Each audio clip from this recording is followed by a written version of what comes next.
తెలంగాణ వ్యాప్తంగా ఖరీఫ్ సీజన్ పంట సాగు పనులు ఊపందుకుంటున్న తరుణంలో అన్నదాతలకు ప్రభుత్వం తీపి కబురు అందించేందుకు సిద్ధమైంది.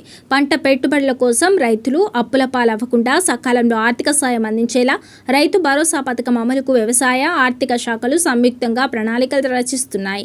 ఈ సీజన్లో సాగు విస్తీర్ణం ఎక్కువగా ఉంటుందనే అంచనాలతో అర్హులైన ప్రతి రైతుకు ఎకరానికి 6,000 చొప్పున నేరుగా వారి ఖాతాల్లోనే పెట్టుబడి సాయం జమ చేయాలని ప్రభుత్వం నిర్ణయించింది. ఖమ్మం జిల్లా వేదికగా ఈ ప్రతిష్టాత్మక పంపిణీ కార్యక్రమాన్ని ప్రారంభించేందుకు అధికారులు ఏర్పాట్లు ముమ్మరం చేశారు. కొత్తగా డిజిటల్ పట్టా పాస్బుక్లు పొందిన రైతులకు సైతం నోటిఫికేషన్ వచ్చిన వారం రోజుల్లోనే నిధులు విడుదల కానున్నాయి. గత యాసంగి సీజన్లో ప్రభుత్వం గరిష్టంగా కేవలం 2 ఎకరాల వరకే సాయం అందించడంతో రైతుల్లో తీవ్ర నిరాశ వ్యక్తమైంది.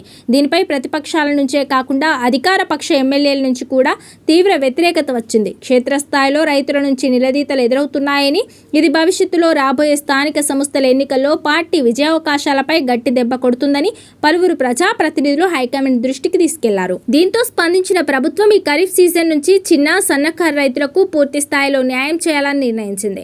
అయితే ఖజానాపై పడుతున్న అదనపు భారాన్ని తగ్గించుకోవడంతో పాటు నిజమైన సాగుదారులకే లబ్ధి చేకూర్చాలనే ఉద్దేశంతో ప్రభుత్వం ఈసారి సాయంపై కటాఫ్ పరిమితి విధించేందుకు కసరత్తు చేస్తోంది. ఇకపై కేవలం 5 నుంచి 7.5 ఎకరాల లోపు భూమి ఉన్నవారికి ఈ పథకాన్ని పరిమితం చేయాలని యోచిస్తోంది. రాష్ట్రంలో మొత్తం 1.40 కోట్ల ఎకరాల సాగు భూమి, 70 లక్షల మంది పట్టాదారులు ఉండగా గతంలో సాగు చేయని బీడి భూములు, రియల్ ఎస్టేట్ వెంచర్లు, రహదారులు, కాల్వల కిందకు వెళ్లిన సుమారు 5.50 లక్షల ఎకరాలను వ్యవసాయ శాఖ శాటిలైట్ సర్వే ద్వారా గుర్తించింది.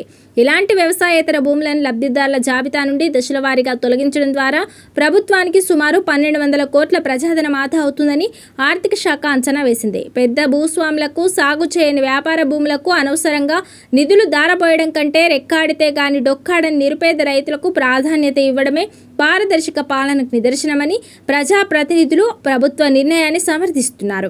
ఆర్థిక శాఖ నుండి నిధులు గ్రీన్ సిగ్నల్ రాగానే ఏకకాలంలో రైతుల ఖాతాల్లో ఈ నెలాఖరు నాటికి సాయం జమ కానుంది.